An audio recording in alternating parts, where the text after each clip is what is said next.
Injection দেওয়া cancel করে দেবে? Cancel cancel. না স্যার, আমি বলছি ডিএইডি ওকে। না না না না, এরকম করবেন না, করবেন না। কারণ এখনো তোর মনে পড়ছে না যে তোর বসের অ্যাড্রেসটা কি, সেই জন্যে। কারণ অনুশোচনা এখান থেকে, হৃদয় থেকে হওয়া উচিত। হ্যাঁ, মন থেকে হয়েছে, সব হয়ে গেছে, অনেক হয়ে গেছে। ও অনুভব করেছি, আমি অনেক অনুভব তাহলে করেছি। বলো, কোথায় পাবো তোমার কুমার সাহেবকে? কুমার সাহেবকে খুঁজতে হলে ওনার ফার্ম হাউসে গিয়ে পাওয়া যাবে। আপনারা যান, ওখানেই পেয়ে যাবেন ওনাকে। ওই উৎসব চলছে, ওখানেই আছেন উনি।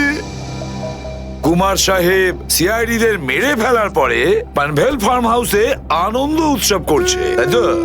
তাহলে চলো আমরাও সবাই যাই ওই ফার্ম হাউসে কুমার সাহেবের আনন্দটা ডবল করতে। জয়িং। Good good good. আরে বাহ কুমার সাহেব, হ্যালো স্যার। কি দারুণ পার্টি দিয়েছেন, খুব মজা করছি আমরা। আরে এটাই তো হলো আমার স্টাইল। জীবনের মজা নিয়ে প্রাণ খুলে।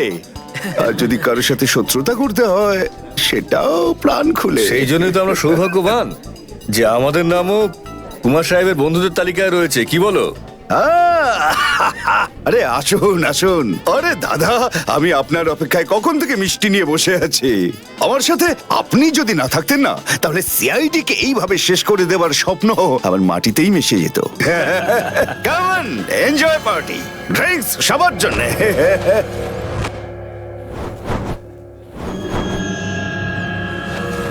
পঙ্কজ, তাহলে এই হলো সেই আসল লোক। কুমার সাহেব, সেই সময়টা কখন আসবে যখন আজকে আপনি আমাদের বিশেষ আইটেমটা দেখাবেন? আরে মনে করো এসেই গেছে। আপনারা তো সবাই জানেন যে কুমার শিল্পীদের খুব সম্মান করে। আজকের সন্ধ্যায় আপনাদের মনোরঞ্জনের জন্য এই দেশের 3 জন খুব সুন্দরী, বিখ্যাত এবং খুবই ট্যালেন্টেড ডান্সারদের এনেছি। একদম তাক লাগিয়ে দেবো। তাই বুঝি? যদি কুমার সাহেব আমি ভুল না করি, তাহলে আপনি নিশ্চয়ই এই ডান্সারদের 80s এর গানে নাচাবেন। একদম ঠিক বলেছেন। আর আপনারা তো জানেন যে আমি ফিল্মের গান খুবই পছন্দ করি, সেটাও। অভিজিৎ, দয়া, কেউ গুলি চালাবে না। আমাদের কুমারকে ধরতে হবে জীবিত অবস্থায়, কারণ ওই একমাত্র জানে যে ভিকু আর কালুকে যে তোমরা দুজন নয়, ওদের লোকই মেরেছে। চলো, নিজেদের গান এই গাড়িতেই রাখো। দাও, গান দাও।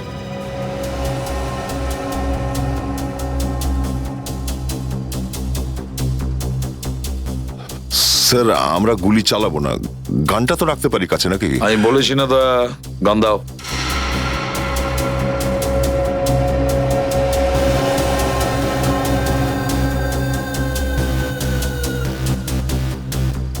Abhijit,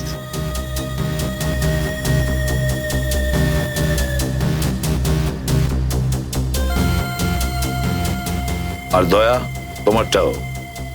sir,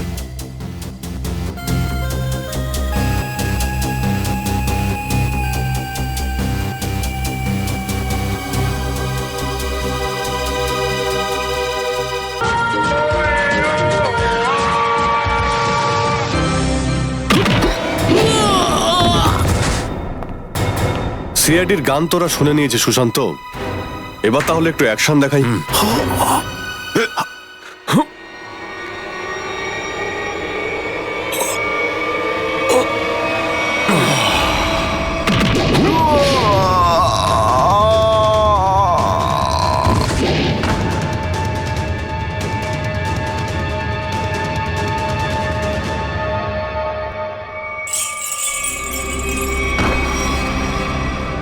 CID? আরে তুই তো বলেছিলি সবাই শেষ হয়ে গেছে। আমি তো এদের সবার লাশ দেখেছিলাম ওখানে।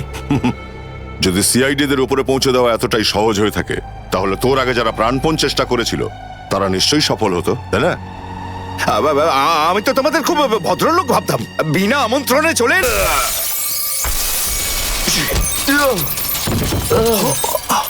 এসিপি, ঠিক বলেছো তুমি কুমার সাহেব, একদম ঠিক বলেছো। কে? আমি কোনোদিন কোনো স্বপ্নেও ভাবতে পারিনি যে একজন সিআইডি অফিসার কোনোদিন বিশ্বাসঘাতকতা করতে পারে, বেঈমান হতে পারে। এই তোমরা কি দেখছো? খাইয়ে খাইয়ে মোটা করেছি তোমাদেরকে এমনি। চলো লড়ে যাও তোমরা।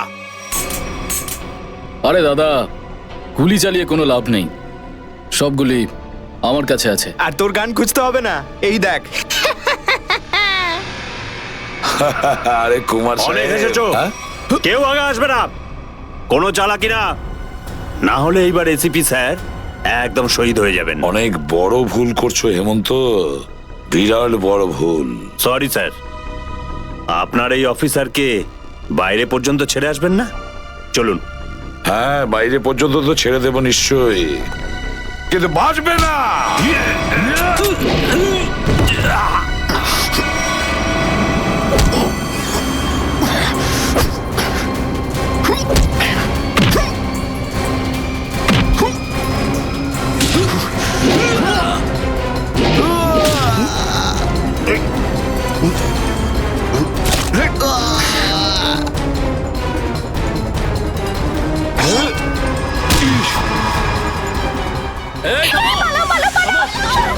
তোমাদের জন্য তো সরকারি গাড়ি অপেক্ষা করছে।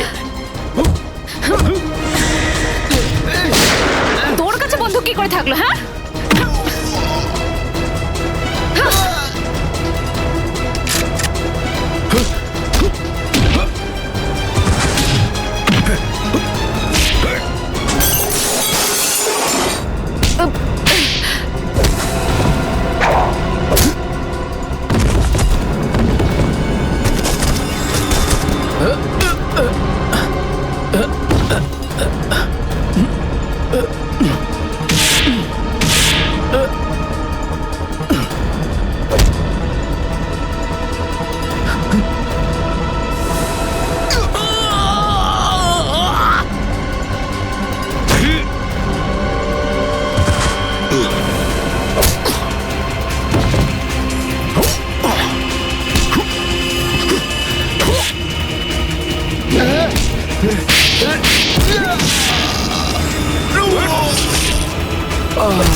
ওঠ!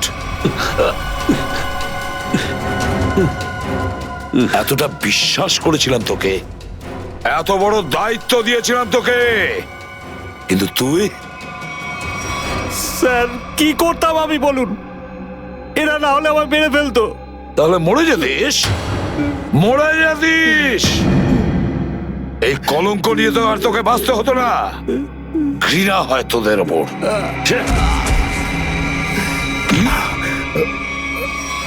দয়া!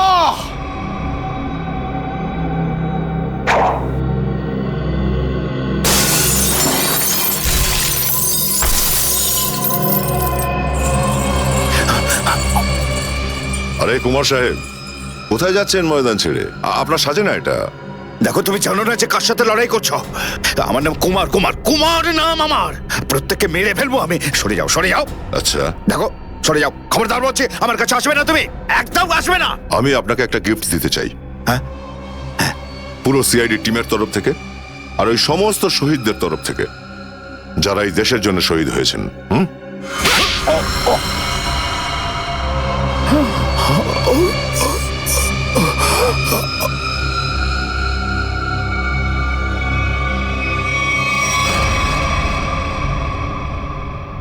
বাবু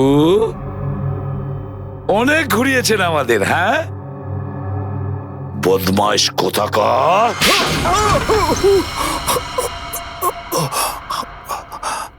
কুমার বাবু, তুমি কি মনে করেছিলে এই পুরো খেলাটা তুমি একাই খেলবে আমাদের সঙ্গে, হ্যাঁ? সিআইডির খেলা ছিল এটা, তোমার মতো ইঁদুরকে গর্ত থেকে বের করে আনার জন্য। এবার একটা কথা শুনে তো তোমার খুব আনন্দ হবে কুমার। তুমি যে টাকা দিয়েছিলে না, কয়েক কোটি টাকা চিত্রলেখে আন্ডার কভার কপসের লিস্টের জন্য, ওই লিস্টটা নকল ছিল, সেই নামগুলো নকল ছিল। এবার জেলের গড়াদের ভেতরে পৌঁছতে থাকো, নতুন প্ল্যান করতে থাকো। এর মধ্যে তো ফাঁসির অর্ডার এসেই যাবে। নিয়ে যাও একে। না, চলুন চলুন। চলুন। আমি বলছি স্যার, আমরা তাহলে কুমারের গ্যাংটাকে শেষমেশ ধরে ফেললাম। হ্যাঁ দয়া, কিন্তু আমরা ওই অফিসারদের কোনোদিন ভুলতে পারবো না যারা আমাদের মিশনের জন্য প্রাণ বিসর্জন দিয়েছে। Hats off to them. Sir, আজ এতদিন পর আমরা সবাই বিউরোতে আছি একসাথে, কোনো টেনশন নেই আমাদের। স্যার, পার্টি তো হবেই। আরে হ্যাঁ হ্যাঁ, নিশ্চয় নিশ্চয়, পার্টি তো হবেই। কিন্তু সেটা কি আজই করবে? হ্যাঁ স্যার, পার্টি আজই হয়ে যাক। আচ্ছা, তাহলে আজকেই পার্টি করো, কিন্তু পার্টিটা দেবে কে? এই যে আমাদের সুশান্ত আছে না, এই দেবে আমাদের পার্টি। কি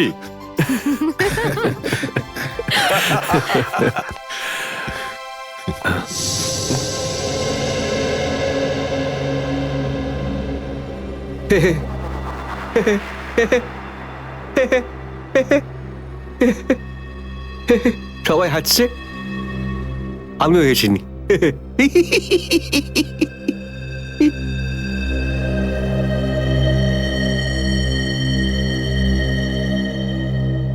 কি হয়েছে? সবাই চুপ করে আছো? হ্যাঁ স্যার, যতক্ষণ আপনি এখানে আছেন ততক্ষণ কারোর মুখে হাসি কি করে আসবে স্যার? কেউ যদি কাঁদতে চায় একে ডাকতে পারো। স্যার, ওই নকল লিস্ট দিয়ে যে আপনি টাকা নিয়েছিলেন, সেই টাকাটা কোথায় গেল? ও, এতক্ষণে বুঝলাম তোমাদের রাগের কারণটা কি। হ্যাঁ, তোমরা ভেবেছিলে চিত্রলের টাকাগুলো তাই না? ওই টাকাগুলো আমি ট্রেজারিতে জমা করে দিয়েছি, পুলিশ ওয়েলফেয়ার ফান্ডে কাজে আসবে। কি ভরসা আছে স্যার? হ্যাঁ, কি বললে? আমি শুনতে পেয়েছি, বুঝলে? যাও, আমি তোমাদের বাড়িতে আসবো না। আরে না স্যার, একটু আপনি দাঁড়ান না স্যার।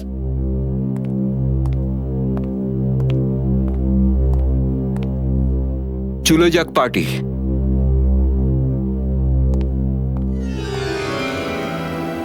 আরে ডেকেছে কে আপনাকে?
এসব কে করলো শুনি? জানি না স্যার, কিন্তু আমাদের সাবমেরিনটা একটু ক্ষতিগ্রস্ত হয়েছে।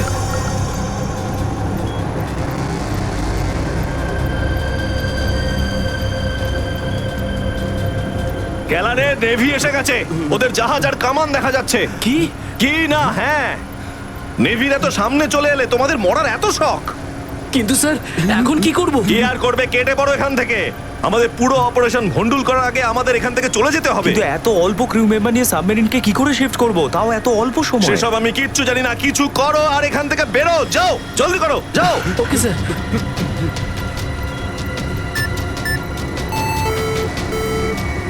ডেকের উপর আমাদের আরো লোক দরকার।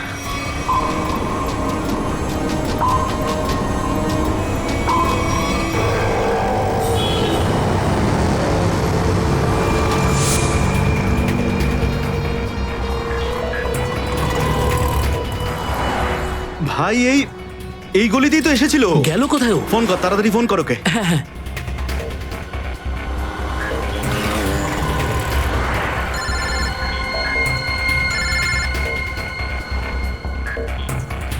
কেটে দিচ্ছে। হ্যাঁ, ফোন কেটে দিচ্ছে।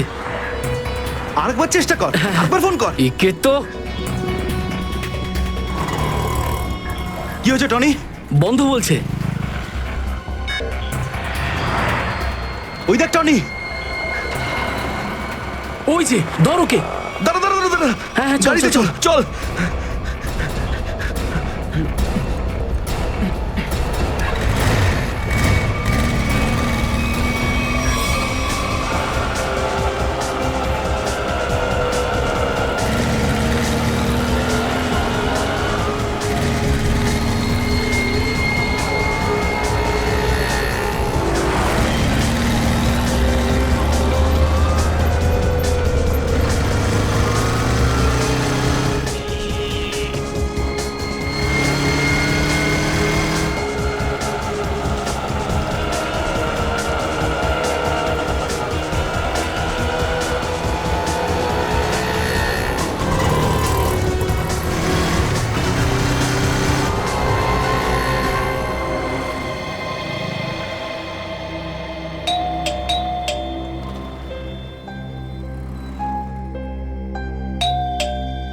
অনন্যা, লাইট তো জ্বলছে, তার মানে অনন্যা বাড়িতেই রয়েছে, কিন্তু দরজাটা খুলছে না কেন? অনন্যা, অনন্যা,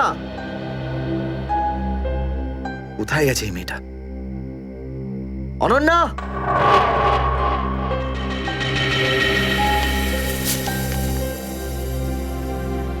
আমি আজকে কিছু জানতে পেরেছি। আমি তোকে আর বিরক্ত করতে চাই না। তুই অনেক কিছু করেছিস আমার জন্য, এতদিন আমার দায়িত্ব নিয়েছিস। এবার আমি চলে যাচ্ছি, তুই নিজের খেয়াল রাখিস। অনন্যা, ও মাই গড, এটা কি করলো এই মেয়েটা? কোথায় খুঁজবো আমি ওকে এবার? কোথায়? অনন্যা, অনন্যা, অনন্যা, আমার বোন অনন্যা। হ্যালো, আগে হ্যাঁ, আপনার 9টার সময় অ্যাপয়েন্টমেন্ট কনফার্ম আছে। আপনি প্লিজ পেশেন্টকে নিয়ে চলে আসুন। হ্যাঁ ম্যাডাম, ম্যাডাম, আমার বোনের অবস্থা খুব খারাপ, ওকে এক্ষুনি ডক্টর দেখাতে হবে। এই ফর্মটা ফিল আপ করুন। আমি ফিল আপ করছি ফর্ম, আপনি ওকে ভর্তি তো করুন আগে। স্যার, অ্যাডমিশনের জন্য ফর্ম ফিল আপ করাটা দরকার। আমি বলছি তো আমি ফিল আপ করে দেবো তোমার ফর্ম, আগে ডাক্তারকে তো দেখাই। স্যার, আপনি এইভাবে কথা বললেই ডক্টর এখানে এসে যাবেন না। আপনার আগেও অনেক পেশেন্টস রয়েছেন, তাদেরকে দেখা হবে, তারপর আপনার বোনকে দেখবেন। আরে কারোর জীবনের প্রশ্ন আর আপনি এখানে ফর্ম নিয়ে পড়ে আছেন। আই এম সরি স্যার, একজন মানুষের জন্য হসপিটালের রুলস পাল্টানো হবে না। আপনি যতক্ষণ ধরে কথা বলছেন ততক্ষণ তো ফর্ম ফিল আপ হয়েই যেত। ঠিক আছে, দিন দিন পেন। ফর্ম ফিল আপ করার পাশাপাশি 1 লাখ টাকা ক্যাশ কাউন্টারে জমা দিয়ে দিন। 1 লাখ? এত টাকা তো নেই আমার কাছে এখন। আজকাল তো শ্বাস নেওয়ার জন্য টাকার দরকার।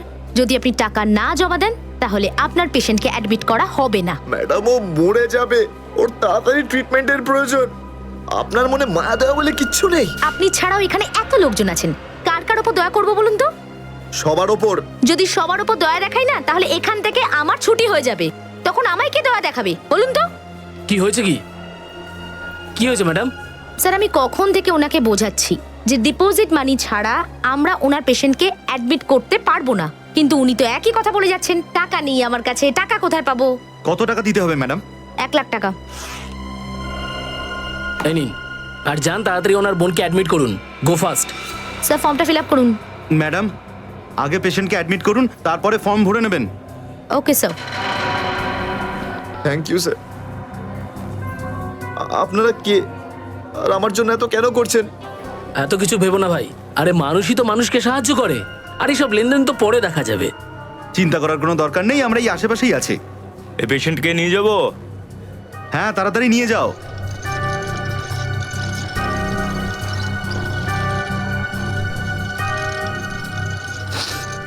আমি আসছি এক্ষুনি। হ্যাঁ, যাও।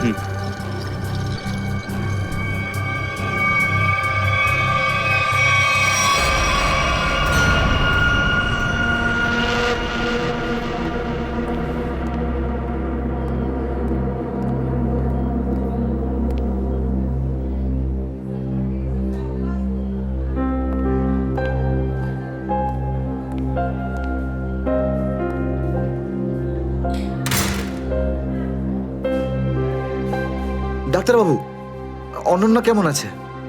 সমস্ত রিপোর্ট ঠিক রয়েছে তো? আপনি চুপ করে আছেন কেন?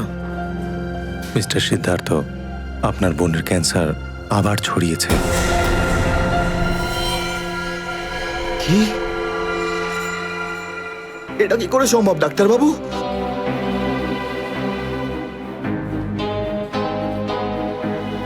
এটা কি করে হতে? সিদ্ধার্থ, এরকমটাই হয়েছে। কিন্তু অনন্যা তো ঠিকই ছিল, তাই না? ওর সমস্ত রিপোর্ট বলছিল যে ওর আর কোনো বিপদ নেই, আর আপনি বলছেন যে আবার? না ডাক্তারবাবু, এটা হতে পারে না। এমনটাই হয়েছে। গত 3 বছর ধরে ও বিপদ মুক্ত ছিল, কিন্তু এইবার রোগ অনেক বেশি ছড়িয়েছে। খারাপ কিছু ঘটেও যেতে পারে। আপনি কি বলতে চাইছেন ডাক্তারবাবু? এটাই যে তোমার বোন অল্প কয়েকদিনই বাঁচবে। না ডাক্তারবাবু, এরকম বলবেন? ডাক্তারবাবু, ওর জন্য কিছু করুন না ডাক্তারবাবু, কিছু করুন আমার বোনের জন্য প্লিজ। এক্সপেরিমেন্টাল ট্রায়াল আছে, হয়তো এতে ওর প্রাণ বেঁচেও যেতে পারে। হ্যাঁ, তো করুন না এক্সপেরিমেন্ট।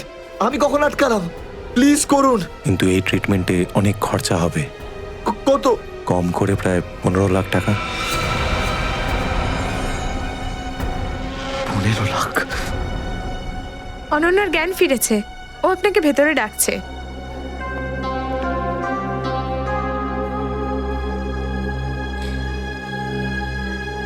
আপনি অনন্যার চিকিৎসার ব্যবস্থা করুন, আমি টাকা পয়সার ব্যবস্থা করবই, by hook or by crook, কিন্তু আপনি প্লিজ ওর চিকিৎসা করুন। তাড়াতাড়ি করো, কারণ আমাদের হাতে সময় বেশি নেই। হ্যাঁ।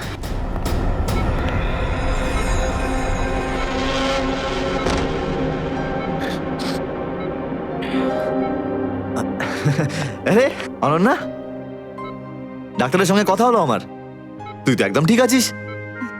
বেশ, আর কয়েকদিনে তোকে বাড়ি ফেরত নিয়ে চলে যাবো আমি। তুই না দাদা, এখনো অব্দি মিথ্যে বলতে শিখলি না।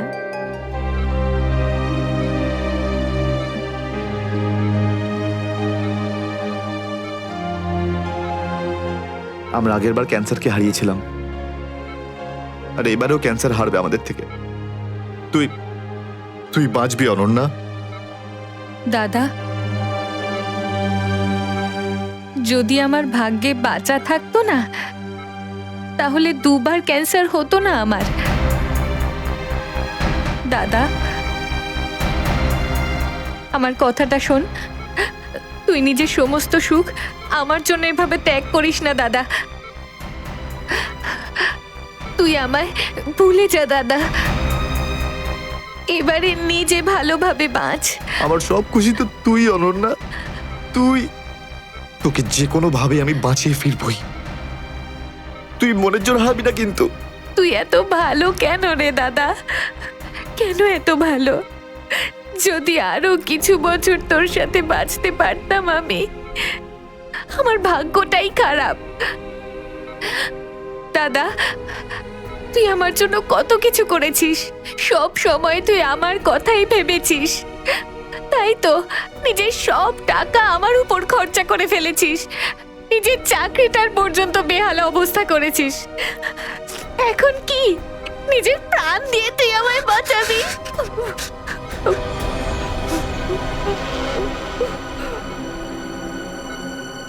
স্যার, আপনি প্লিজ বাইরে যান, ওনাকে রেস্ট নিতে দিন। তুই যা দাদা।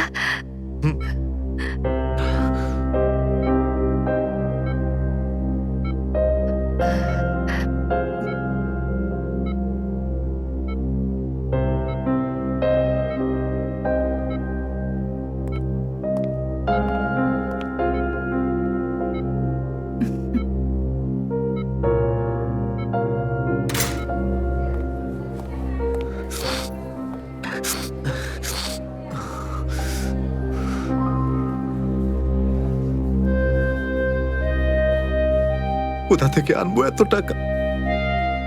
কে দেবে আমাকে? আর দেবেই বা কেন? অত চিন্তা করো না। চিন্তা করে নয়, বরং কখনো চেয়ে মনের ইচ্ছে পূরণ হয়। বুঝলে সিদ্ধার্থ? আপনি কে? অবস্থার প্রয়োজন মানুষকে সবকিছু জানিয়ে দেয়। তোমার প্রবলেমটা আমি জানি, আর তার সলিউশনও আছে আমার কাছে। মানেটা কি?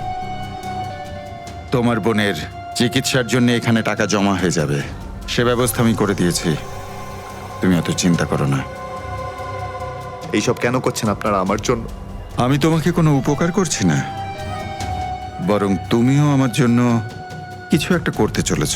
ওহো, সেই জন্যই আপনারা আমাকে বারবার ফোন করছেন। হ্যাঁ, ঠিক চিনতে পেরেছ। কিছুক্ষণ আগে আমার লোকেরাই তোমাকে 1 লক্ষ টাকা দিয়ে সাহায্য করেছে। আচ্ছা, কি করতে হবে আমাকে? সময় হলে আমিই তোমাকে জানিয়ে দেব। আগে তুমি তোমার বোনের ভালো করে চিকিৎসা করাও, তাড়াতাড়ি ওর ট্রিটমেন্ট শুরু করো। আর হ্যাঁ, তারপরে এই ঠিকানায় আমার সঙ্গে দেখা করো।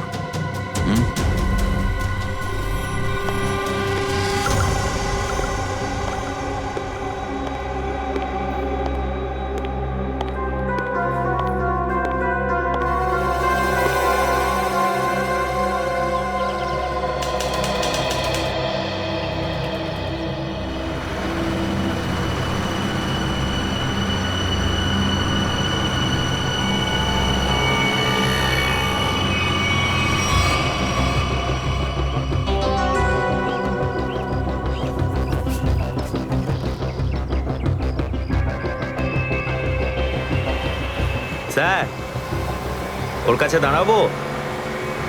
না না না, আর একটু এগো সামনে। আগে দেখতে তো হবে যে ও একা এসেছে নাকি সঙ্গে কাউকে নিয়ে এসেছে। নে, এখান থেকে ইউটার্ন নে।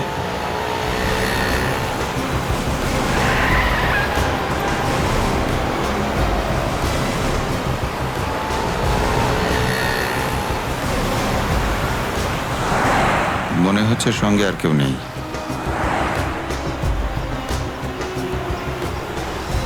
চলো ওর কাছে গিয়ে গাড়ি দাঁড় করা। হ্যাঁ,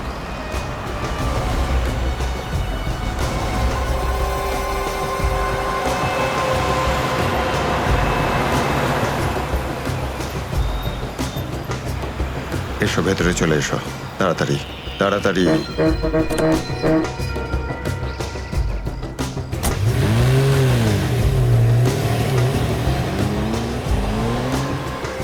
আমায় কোথায় নিয়ে যাচ্ছেন? প্রশ্ন নয়, একদম চুপচাপ বসে থাকো।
চলো বরাবর তাড়াতাড়ি চলো, হাত লাগাও, তাড়াতাড়ি কাজ করো। দে জলদি জলদি, এইটুকু কম কাজ করতে কি সারা রাত লাগাবি নাকি? চল আফসার তাড়াতাড়ি, আরে তাড়াতাড়ি কর, চলো ফটাফট কর। তাড়াতাড়ি। আরে চল চল চল, বের করো। তাড়াতাড়ি কর, আরে তাড়াতাড়ি। আরে পাগল, কি করলি তুই? সরি স্যার, হাত থেকে ফসকে গেছে স্যার, ওই তাড়াতাড়ি করছিলাম তাই। তোর এই গাধামোর জন্য আমার কোটি টাকার মাল জলে চলে গেল। আরে এই কেন রে? স্যার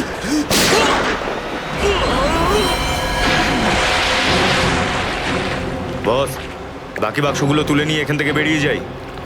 হ্যাঁ এই চলো, বের কর বের কর, দে ফটাফট। হ্যাঁ চলো চলো তাড়াতাড়ি। হ্যাঁ এই দুটো লাশ এই সমুদ্রের মধ্যে কম করে 12 ঘন্টা ডুবেছিল। হ্যাঁ সালুকে, হ্যাঁ কোস্টগার্ডরাই এদের দুজনকে পেয়েছে। ওরাই এই দুটো লাশ উদ্ধার করে আর আমাদের হাতে তুলে দেয়। ভাই, এই দুজনকে পয়েন্ট ব্ল্যাঙ্ক রেঞ্জ থেকে গুলি করা হয়েছে। এর ক্ষতটা দেখো বস, এ দেখো।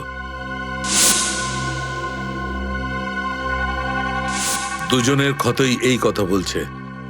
হ্যাঁ, আরও একটা ব্যাপার স্যার, বেশ কিছুদিন ধরে এরা ঠিকমতো খাবার দাবারও পায়নি। এদের বডিজ দেখে লাগছে যে খুব অল্প সময়ের মধ্যেই এদের ওজন তাড়াতাড়ি হ্রাস পেয়েছে। বস, ওদের বন্দি করে রাখা হয়েছিল। এ দেখো, এটা দড়ির দাগ। এদেরকে বেঁধে রাখা হয়েছিল দুজনকেই সমুদ্রের মধ্যে। সমুদ্রের গভীরে কোথায় কোথায় লুকিয়ে রেখেছিল এদেরকে? তারপরে মেরে ফেলেও দিয়েছে। কি কি চাইছিল খুনি? হ্যাঁ সচিন, আচ্ছা ঠিক আছে, বলো সচিন, কি জানতে পেরেছো? স্যার, এরা দুজন সমুদ্রের পাশের গ্রামটাতে থাকে স্যার, আর ওরা কাল রাতে কিছু এমন দেখেছে যেটা বলতে চায়। আচ্ছা, তাহলে বলো কি দেখেছো তোমরা? স্যার, কালকে রাতে আমরা মাছ ধরার জন্য সমুদ্রের অনেক গভীরে যাই। আমাদের নৌকার ইঞ্জিনটা খারাপ হয়ে যাওয়াতে আমাদের ফিরতে অনেক সময় লেগে যায়। স্যার, যখন আমরা ফিরে আসছিলাম তখন কিছুটা দূরে আমরা একটা বোটের আওয়াজ শুনতে পাই, আর তাতে বসে কিছু লোক কারোর জন্য অপেক্ষা করছিল। আচ্ছা, কারা সেই লোক? স্যার জানি না, অনেক অন্ধকার হয়ে গেছিল। হ্যাঁ স্যার, তখন সমুদ্রের মাঝখান থেকে জোরে জোরে ইঞ্জিনের শব্দ পাচ্ছিলাম। জলের ঢেউ একেবারে উথাল পাথাল করছিল, আর তারপরে সমুদ্রের মাঝখান থেকে কোনো জিনিস উপরে চলে আসে। সমুদ্রের ভেতর থেকে কোনো জিনিস ওপরে চলে আসে? কি? একটা বড় বাসনের মতন জিনিস হবে।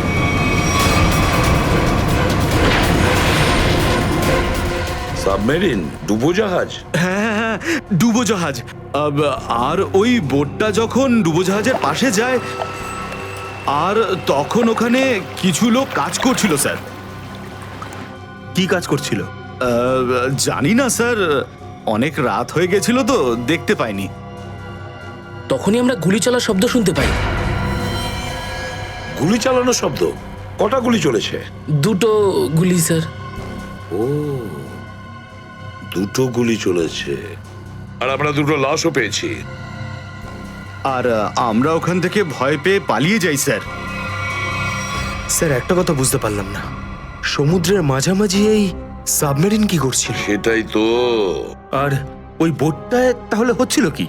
স্যার, হ্যাঁ Pankaj. Sir, missing person bureau থেকে দুজন ভিক্টিমের ডিটেলস পাওয়া গেছে। গ্রেট। অমল, মনোজ আর দুজনেই একই দিনে নিখোঁজ হয়েছে। আর স্যার, দুজনেই মেরিন ইঞ্জিনিয়ার্স। হ্যাঁ সেটাই তো, মেরিন ইঞ্জিনিয়ার। সচিন, এটা কোনো কোইন্সিডেন্ট নয়, কোনো সংযোগ নয়, কারণ মেরিন ইঞ্জিনিয়ার্সরা অনেক কিছু কাজ করে সাবমেরিনে, ডুবোজাহাজে। এটা কোনো কাকতালীয় নয়। আর স্যার, ইন্ডিয়ান ওয়াটারে এই ডুবোজাহাজ আসলে কি করছিল? কিছু না কিছু গোলমাল তো আছে, খুব বড় রকমের গোলমাল আছে, খুব বড় রকমের গোলমাল। খোঁজ নিতে হবে ওই ডুবোজাহাজের ব্যাপারে। ইন্ডিয়ান নেভি, ভারতীয়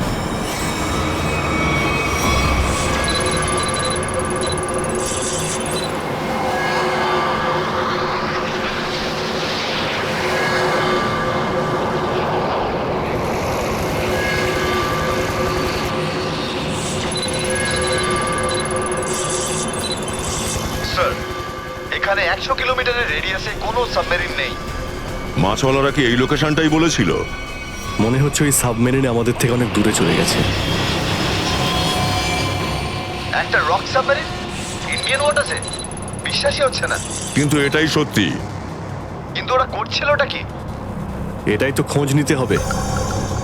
স্যার, ইনি মনোজের ওয়াইফ।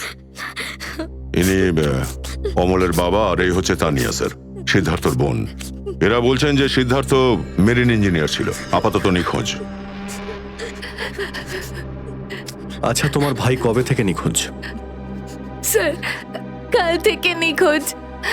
তখন আমি হসপিটালে অ্যাডমিট ছিলাম। হসপিটালে? কেন, কি হয়েছিল তোমার? স্যার, অ্যাকচুয়ালি আমার আবার ক্যান্সার হয়ে গিয়েছিল। ছিল? ক্যান্সার হয়েছিল দ্বিতীয়বারে? স্যার, ডক্টর বলছিলেন আমার ক্যান্সার আবার অ্যাগ্রিভেট হয়ে গেছে, কিন্তু আজ সকালে টেস্ট করে জানা গেল আমার ক্যান্সার নয়, আমি একদম সুস্থ। কি? ক্যান্সার উধাও হয়ে গেল? হ্যাঁ স্যার, আর এই খবরটা দেওয়ার জন্যই দাদাকে ফোন করেছিলাম, কিন্তু ওর ফোন নট রিচেবল আসছিল। আমি ভেবেছিলাম হয়তো বাড়িতে আছে, তাই আমি তাড়াতাড়ি বাড়িতে চলে এলাম। সব রুমে খুঁজলাম স্যার, কিন্তু কোথাও আমার দাদা নেই। ভাবলাম হয়তো আশেপাশে কারোর বাড়ি গেছে। সব জায়গায় খোঁজ করলাম, কেউ কিচ্ছু বলতে পারলো না ওর ব্যাপারে। আপনি নিজেকে সামলান, খুব তাড়াতাড়ি আপনি দাদাকে পেয়ে যাবেন। আচ্ছা, মনোজ আর অমল কিভাবে নিখোঁজ হলো?